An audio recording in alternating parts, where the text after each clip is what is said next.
are specific to the Jews, Right. which basically do not apply to the Gentiles. Right. Okay, such as animal sacrifice, such as doing those sort of things. So, No, but what I'm asking you, so that's what I've said to you. I'm asking you specifically because you said Matthew 5:17, 18, 19, and 20 were Jesus Jesus said, addressing. unless your righteousness excels the scribes and the Pharisees, Yes. then you will not enter the kingdom of heaven. Yes, yes. Okay, so the scribes and Pharisees were living to the letter of the law. Yes. But he actually is requiring of them a higher standard, and the higher standard ultimately is the law of love. Yes. So the law of love is greater. In fact, if you even read it in the book of James, so I know you don't accept Paul, No, but you may accept but James. if I may just make my point though, what I'm trying to say to you is I haven't made my point yet. So what I'm saying to you is that effectively what you've indicated is that Jesus, Matthew 5:17, 18, 19, he was preaching to the Jews that effectively the law is fulfilled in Christ, and that effectively in the long run that law was going to be done away with because the fulfillment was his blood on the cross. That was part of it, so penal substitution. Okay, right. Thank you. Now, here's my point now. Here's the bombshell.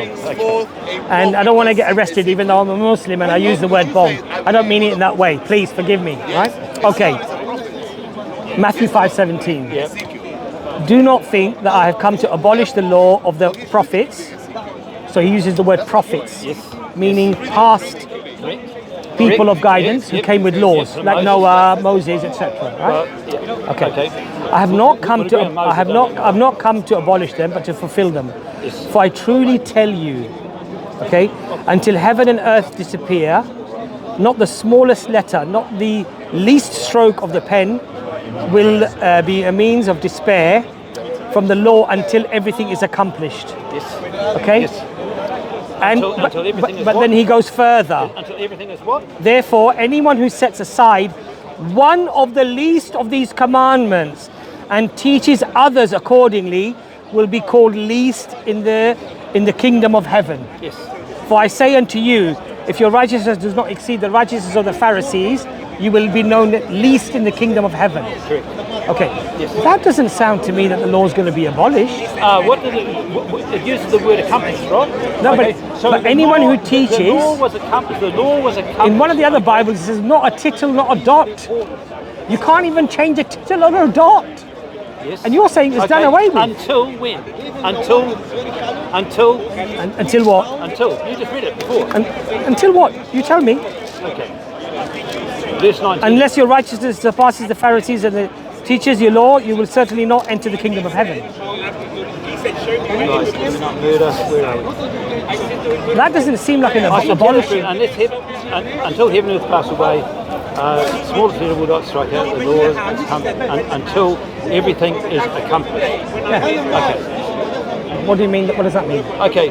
If you look at that in the progressive revelation of what Paul says, is that the law was fulfilled in Jesus. Okay, it's a progressive revelation. Okay. Well, again, that's the whole penal substitution type sort of thing. So the question then comes again, which is the question that I asked you, which sort of come up also, that God is, if you have something that is forgiven, it doesn't require a punishment. And if something that is paid for, that wasn't forgiven. Yeah, okay, but again, we're just going to go around in the circle. We're going to go around in the circle because basically Jesus fulfilled the law. He was the Lamb of God, and it does say. But I'm understanding the theology of it. I sort of don't know whether you hear me, because basically you've kind of sort of got your kind of sort of particular way and narrative of kind of looking at things, okay, as also I have, so everybody has, and that Christian man that said I wasn't a Christian, was the same sort of thing too. Oh, just ignore him. Okay. He's not important. Okay, so... We know this, people. Don't worry about him, Robin. If you call yourself a Christian, Robin, we'll call you a Christian. Okay. I mean, look, there's a Muslim now saying to you, if you say you're Christian, we'll say, okay, you're Christian. But you've got a fellow Christian there, with a few beliefs that are different to yours, suddenly he wants to throw you under the bus. Okay. Not nice, is it? Okay. So let's kind of sort of look look at. Well, so get away from that and we'll look at the big picture. Okay, the big picture is that basically we've been quoting the New Testament, we've been quoting Matthew, all that sort of thing. So you've got 2 whole chapters in Matthew's Gospel, 2 whole chapters in Mark's Gospel, 2 whole chapters in Luke's Gospel, 2 whole chapters in John's Gospel, speaking about the events that happened at the crucifixion, the arrest and the crucifixion and resurrection of Jesus. So if you like, got sort of screeds, you've got paragraphs and paragraph upon paragraph. Some of those things there are slight differences in them, which you'd kind of expect because they come from different persons. So you'd expect that they wouldn't all be exactly the same. What would make us take them? You would expect them to have differences. So, but then you don't believe in the crucifixion because the voice in Muhammad's head 600 years later said that Jesus wasn't crucified. That's the only reason why you don't accept the crucifixion as a historical fact. There's not you name me one historian, one secular historian that denies that Jesus was crucified. There were early day Christians that denied it. No, they weren't. Of course they were. No, they weren't. Of course they were. Denied. Yeah, of course. Do you mean the Ebionites? Yeah. So no. They were an extreme sect. Okay, you're sort of mainstream But Christians. Robin, you said nobody accepted that notion. But okay, so I'm simply saying that there were early Christians that didn't accept that notion. So who saw the crucifixion? So who saw it? Yeah. Many people. Who saw it? Okay, you want specific? You want specific names? I'm going to explain okay. my question. So Mary Magdalene was one. Okay. Mary Magdalene. You've asked. Okay. I'll show me the Gospel of Mary Magdalene. Okay, so the Gospel of Mary Magdalene. That's the point I'm making. So hear my question.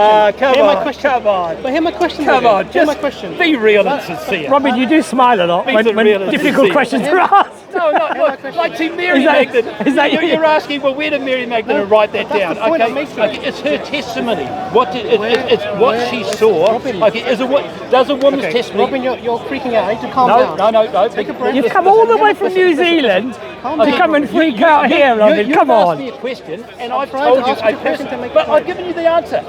I've given you the answer. Okay. Robin, come forward. Where are you going? You keep going back. You're going to end up in the bushes. You're going to end up in the bushes, Robin. Okay. You're getting defensive, Robin. I have given you the answer. Can I ask a question? Okay, ask me that question again. Okay, big, you haven't heard me. Okay, from now on, whoever holds the microphone is allowed to speak. And the other person is not allowed to speak. Right there. The reason I'm asking you the question Yes. that the claims are made about eyewitnesses. Okay? Let me lay out the question to you. Yeah. Claims are made about eyewitnesses. Yes. And the only way to have eyewitness testimony is if the eyewitness is giving the testimony. If I'm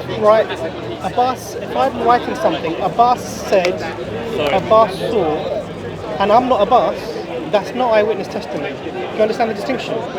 No, it's quite different. Like, so you Robin, know, you may speak now. Okay, so you would know in any newspaper report, any journalist, he gets the testimony from a particular individual that was there, and that's sorry, am I getting away from it? So do you want me to be closer to you? Yeah, just be closer. Okay. So a journalist will basically ask people that were there, and he gets their opinions. And he said, this person here made this claim that they saw this, and these things take place. So you asked me who was an eyewitness of the crucifixion.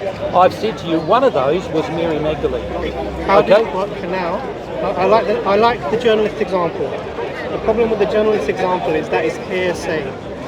It's not evidence of eyewitness. Do you understand? This is a claim being made by the author of another person's witnessing. Do you understand? No, so I'll give you an example. Luke says, it seemed many people are writing accounts, and it seemed good to me also to write accounts. Yes. Okay. Do you understand? Yep. Sure. So if people are writing accounts, and what you do is you give your account. This is eyewitness testimony. If you're making a claim about what someone else is saying, you can say corroboration, you can say other things, but you cannot make the claim of eyewitness testimony because that is not eyewitness testimony. No, but Luke himself would have gone through to eyewitnesses, and he would have talked to the people That's the claim I understand. Okay. So Let me ask a question on this because it's important to understand. Okay. Mark and Luke were both not disciples, right? Well, Mark, again, if you'd got me onto the historicity channel and to defend Mark and to defend Matthew, okay, I've got my ideas of Matthew and Mark and what they are. I like your ideas. They're quite unique at times. So yeah, okay. So sort of Mark, I think it's might be chapter 11, verse 22 or something like that. So you have this. This speaks of a young man who was kind of sort of when they were arresting Jesus and that sort of thing, and they sort of grab this young man and he flees away naked. So I don't know if you're familiar with that story there. Okay, so that is unique to Mark. Now for other people, gospel writers, they don't ever mention that, so they don't see that as an important thing. But that was unique to Mark. So I think that Mark could have been one of those. Oh, sorry, come up closer. So I think Mark himself could have been one of those 120. Okay, so he wasn't one of the 12 apostles, but he could well have been in a. So he wasn't one of the 12 apostles. You're saying that because he has unique information, you're saying that for you raises the possibility that he may have been a larger group. Yeah. So something happened to him personally that he wanted to include in his gospel writing. Was he a disciple? Okay, so Matthew was a disciple of Jesus. So Matthew was a tax collector. And what did tax collectors do daily? I understand. Collect taxes. They collect taxes and they what? Write stuff down, yeah. They record it. So therefore, Matthew would have been a literate person, no doubt, in his profession. Well, he could have had a secretary with him. Well, he may have had a secretary, but he was probably one that sort of wrote stuff down. Okay. Whereas some of the other disciples, because a lot of people those days would have been illiterate, in the population. So therefore, they couldn't read and write themselves. Okay, they could communicate obviously orally and that sort of thing. So would you have somebody who was with Jesus, and who was meticulous at writing things down, take information from a non-disciple? From a non-disciple, yeah, from someone who wasn't one of the 12, sure. Verbatim about an experience that he himself supposedly had. Possibly, sure, and that's what I think that sort of probably needs to. So about 50% of Mark is in Matthew verbatim. Yep. And we find the same for. Not 50%. No, Yes, sort of. it's about There's some parts of word for word, if you like. Verbatim about 50%. Yeah. Well,